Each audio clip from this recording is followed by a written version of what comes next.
Hello students, आज हम सीखेंगे चाइल्ड्स बॉडीज ब्लॉक बनाना।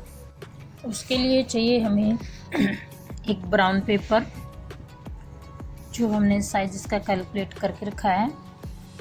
एक स्केल चाहिएगा मेज़र करने के लिए, और ये है अपने पास ये brown paper, scale, pencil, eraser और ये शॉर्पनर, और जो मेन आपका है ये इन टेप, और ये है आपके जिसका आप बोलते हैं फ्रेंच कर्व। आर्म होल और नेक की शेप देने के लिए यूज़ करेंगे। ये देखिए इस तरह की शेप होती है फ्रेंच कर्व की। ये है बॉडीज ब्लॉक के लिए कंस्ट्रक्शंस लाइन।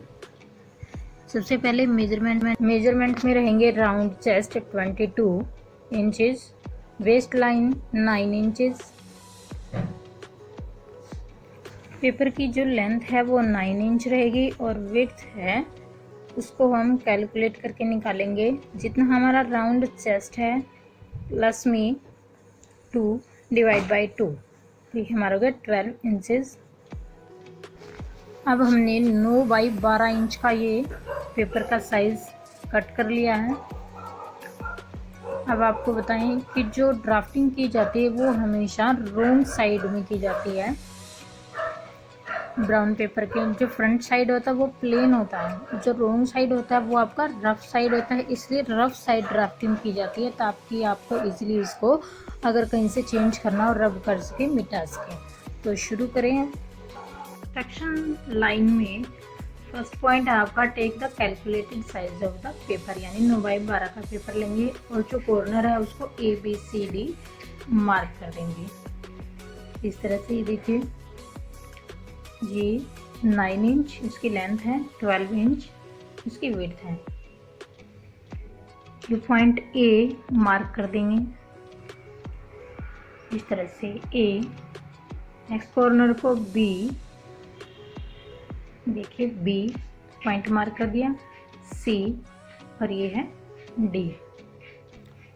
मार्क करने के बाद जो लेंथ वाइज 12 इंचेस है उसको हम इक्वली 6 भागों में डिवाइड कर देंगे, यानी 2-2 इंच में डिवाइड करेंगे इस तरह से। 6 भागों में इनको जहाँ डिवाइड किया है निशान लगा देंगे, और निशान लगाने के बाद 1 2 3 4 5 6 मार्क कर देंगे। ये जो लाइन आपको दिख रही है वो है 4.5 इंचेस पे, यानी 9 का हाफ करके लगाई गई है। जो आर्म होल के लिए लगाई गई है इसको E और E डैश का नाम देंगे। ये हमारा आर्म होल लेवल आ जाएगा। उसके बाद फिर से एक बार और आप इसको हाफ कर लेंगे, जो F और F डैश मार्क कर देंगे, और इस तरह से इसको F और F डैश को मिला देंगे।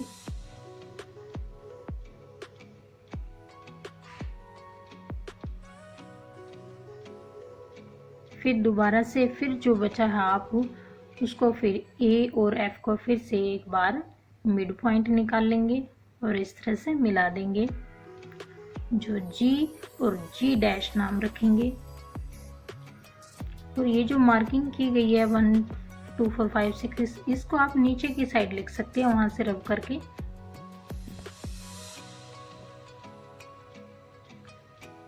फिर से एक बार फिर वही प्रोसेस दोहराएंगे।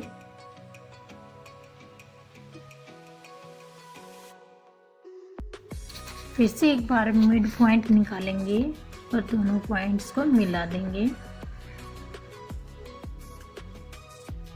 जो H और H डैश।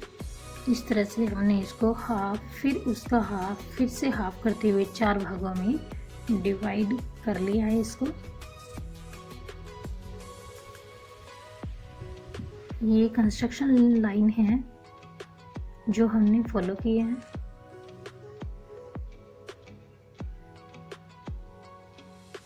और ये हमारी कंस्ट्रक्शन लाइन देखो, child's bodice block, as 3 years लिखा हुआ है। फिर उसके मेजरमेंट और कंस्ट्रक्शन लाइन शो की गई है। एच है वो is the midpoint of A G, फिर हमने एच डैश को मिला दिया। इसी तरह आप ज्वाइन आई और एच को मिलाएंगे कर्व शेप में नेक लाइन के लिए।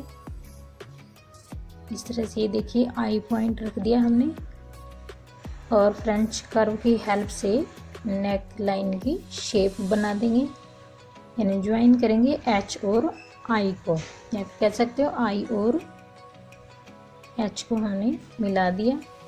ये हमारा बैक साइड का नेक तैयार हो गया है।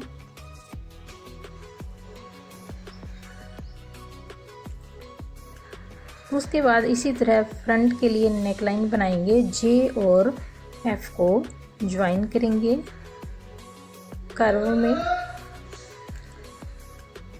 ये देखिए ये एफ पॉइंट है हमारा, एफ, और ये जे है। इन दोनों पॉइंट को मिलाएंगे इस तरह से, फ्रेंच कर्व रख लेंगे। उसे आप इजीली मिला सकते हैं, इसलिए अगर फ्रेंच कर्व आपके पास नहीं है तो आप इसको हाथ से भी शेप दे सकते हैं। इस तरह से मेरे पास ये छोटा सा फ्रेंच कर्व है, उसकी हेल्प से बनाया गया है। इस तरह से ये देखो आराम से आप इसको सेट करेंगे जहाँ से आप ये पॉइंट आसानी से मिले। एफ और जी को मिला दिया, ये फ्रंट नेक लाइन हो गई है। ये हमारी फ्रंट नेक लाइन।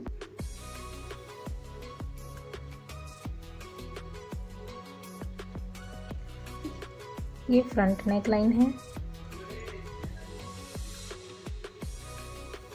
अब हमारा जे पॉइंट तक बन के तैयार हो गया। उसके बाद आता है के पॉइंट, और के पॉइंट के लिए हम लेंगे शोल्डर लाइन बनाएंगे। इस जे पॉइंट से लेकर ये जो हमने डिवाइड किया ना, इस पार्ट से थोड़ा 3/4 इंच आगे एक्सटेंड करते हुए इसको मिलाएंगे।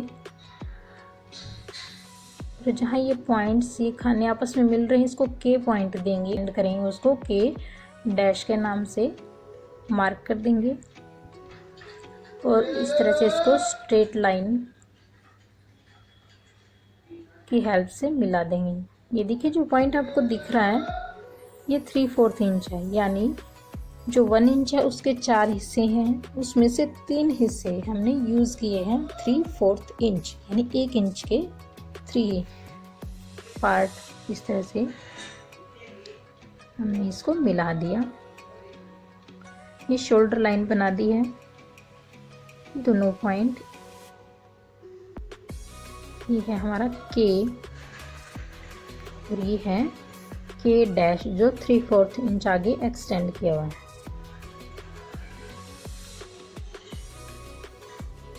अब मार्क कर लेंगे, यानी हम इसको नाप लेंगे। जितना ये हमारा फ्रंट का शोल्डर लाइन आया है उतना ही हम बैक के लिए शोल्डर लाइन बनाएंगे, या फिर आप इसको उसी तरह 3/4 इंच एक्सटेंड कर सकते हैं।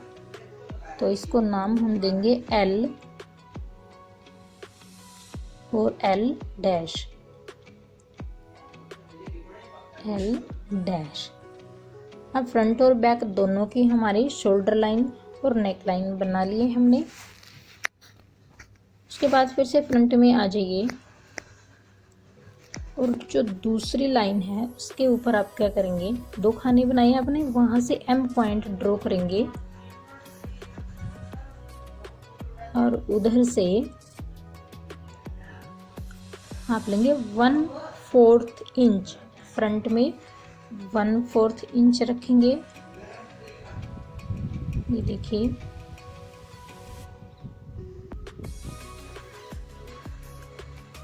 आपका इंचेस में ये यहाँ आता है। देखिए आपका ये देखिए हाफ किया, फिर उसका भी हाफ 1/4 पे निशान लगा दिया और इस पॉइंट को नाम दे दिया हमने। उसके बाद आता है एम के बाद एन, यानी अब हम बनाएंगे बैक नेक लाइन में। इस तरह से इसको लाइन पे दूसरी जो लाइन है उस पर एन मार्क कर दिया। एन से बाहर की साइड ये है एन पॉइंट, और बाहर की साइड हम रखेंगे 1/2 इंच। फ्रंट में हमने 1/4 रखा था, बैक में रखेंगे 1/2 इंच। ये देखिए 1 का हाफ किया और पॉइंट मार्क कर दिया। और ये एन डैश कर दिया। अब आता है एन के बाद ओ पॉइंट। ये ओ पॉइंट हमने लगाया है, जो हमने 6 इक्वल पार्ट डिवाइड किए थे उसमें से 3 पार्ट और 3 पार्ट दोनों का मिड पॉइंट कर लिया है। यहाँ से ओ पॉइंट रख दिया है आर्म होल वाली लाइन पे, यानी जहाँ पर ई और ई डैश लाइन वाली पे हमने ओ पॉइंट मार्क किया है। अब ओ के बाद आता है पी। इसी लाइन पे नीचे वेस्ट लाइन पे पी पॉइंट मार्क कर देंगे। देखिए वेस्ट लाइन पे पी पॉइंट, और पी के दोनों साइड 1/2 इंच मार्क करेंगे वेस्ट के लिए। देखिए 6 पॉइंट रखा हमने और दोनों के 1/2 साइड ये 1/2 इंच, और दूसरी साइड भी 1/2 इंच। ये अच्छे से मार्क कर दें। ये हमारा 1/2 इंच लिया हमने वेस्ट लाइन के लिए, और इनको नाम दे दिया है P1, या फिर ऐसे कह सकते P डैश और P डबल डैश। P ठीक। अब O और P डैश और O P डबल डैश दोनों को मिला देंगे स्ट्रेट लाइन से। Join point O to P dash and O to P1 with straight line।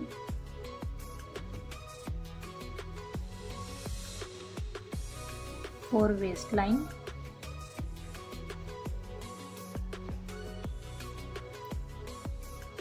अब हमारे ये आ गया क्यू पॉइंट फ्रंट पार्ट में लिखेंगे।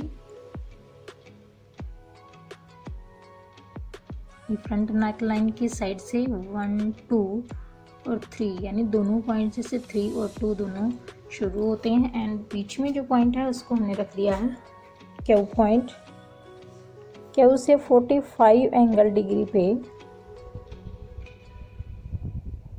ये 45 एंगल डिग्री पर 1 इंच तक हमने क्या किया है पॉइंट लगा दिया है क्यू डैश के नाम से। और फिर हम क्या करेंगे आर्म होल को शेप देंगे। जो शोल्डर लाइन हमने की डैश पॉइंट लिया है उसको एम डैश पॉइंट से फ्रेंच कर्व की मदद से मिलाएंगे। के डैश को एम डैश तक। तो फिर जहां हमने 1 इंच मार्क किया है क्यू डैश है उसको क्यू डैश से होते हुए ओ पॉइंट तक मिला देंगे। अगर फ्रेंच कर्व अवेलेबल नहीं है तो इसे आप हाथ की मदद से भी सफाई से कर्व दे सकते हो, और अगर फ्रेंच कर्व है तो और भी अच्छी बात है। इस तरह से ये देखिए आप ब्लेंड कर देंगे जहाँ से, क्योंकि प्रॉपर जो है फ्रेंच कर्व से शेप नहीं आती, आपको हाथ से थोड़ा बहुत मैनेज करना पड़ता है। तो ये हमारी फ्रंट के लिए नेक लाइन हमने ड्रॉ कर ली है। देखिए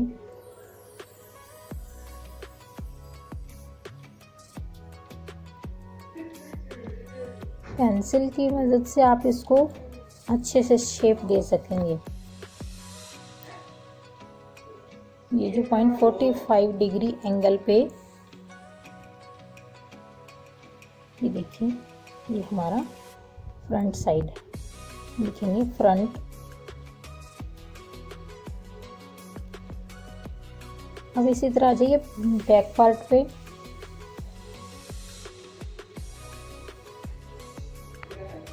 ये शोल्डर और नेकलाइन हमने बना लिया है। अब यहाँ से जो पॉइंट हमने एन और एन डैश निकाला था उस पॉइंट को जैसे फ्रंट में एम पॉइंट है, एम डैश है, बैक में एन और एन डैश है, तो तक वहाँ हो गया। अब लेंगे आर पॉइंट, इसको बनाएंगे आर पॉइंट, आर। इसी तरह 45 डिग्री एंगल पे आप एक्सटेंड इसको लेंगे 1.25 इंच तक, यानी 1 + 1/4 इंच। और फ्रंट में जैसे हमने 1 इंच लिया था, और बैक के लिए लेंगे 1 and 1/4 इंच। बैक हमारा एक्स्ट्रा होता है, फ्रंट से थोड़ा सा बड़ा, तो ये हमने 1.25 इंच पे मार्क कर दिया है।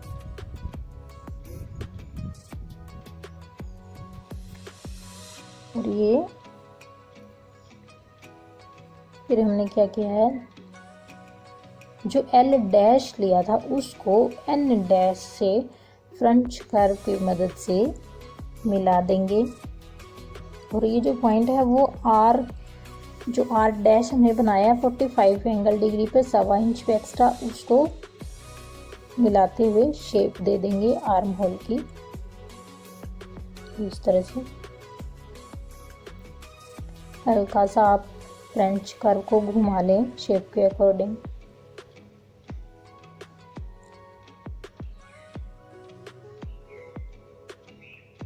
ये ओ पॉइंट को आर डैश से मिला दिया। ये देखिए हमारा बैक साइड के आर्म होल भी अब हमने बना ली है। और इस तरह से अब ये हमारा फ्रंट और बैक दोनों ही पार्ट रेडी हो गए हैं। देखिए ये है बैक।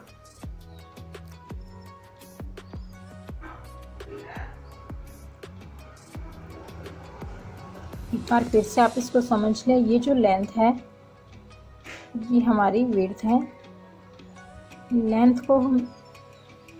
विड्थ को हमने लेंथ वाइज में 6 भागों में बराबर बराबर डिवाइड कर लिया और मार्किंग कर दी।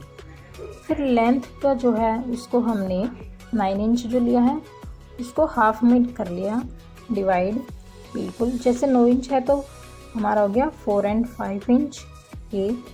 और हमने इसको आर्म होल लेवल के लिए मार्क कर लिया, ई और ई डैश नाम दे दिया इसको।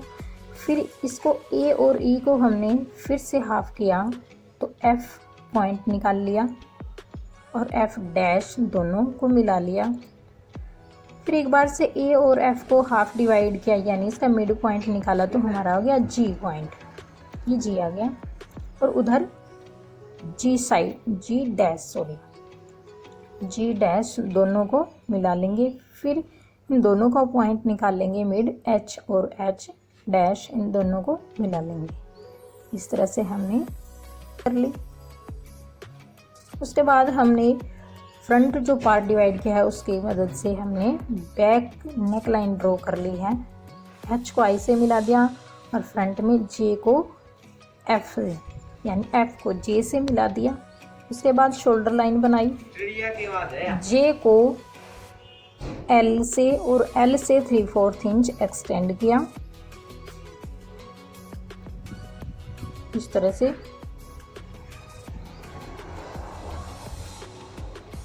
और इधर से बैक का भी इसी तरह हमने ड्रॉ कर लिया है शोल्डर लाइन को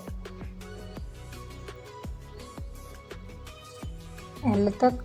अब ये एम और एम डैश हमने 1/4 इंच पे मार्क किया।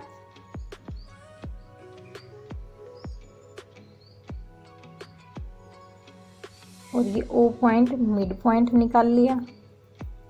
ओ को फिर पी से हमने इस तरह स्ट्रेट लाइन की मदद से मिला दिया है।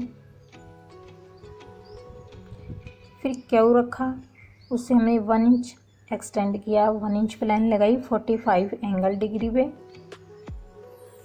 और फिर हमने इनको पॉइंट्स को मिला दिया और ये हमारा फ्रंट आर्म होल रेडी हो गया। इसी तरह बैक में हमने एन और एन डैश जो पॉइंट निकाला है ये 1.25 इंच पे निशान लगाया है आर से। ये 1 and 1/4 इंच, ये 1 है और ये 1/4। इस तरह से इन पॉइंट्स को भी मिला दिया। अब हमारा फ्रंट और बैक दोनों ही रेडी हो गए हैं। चैनल को लाइक और सब्सक्राइब कर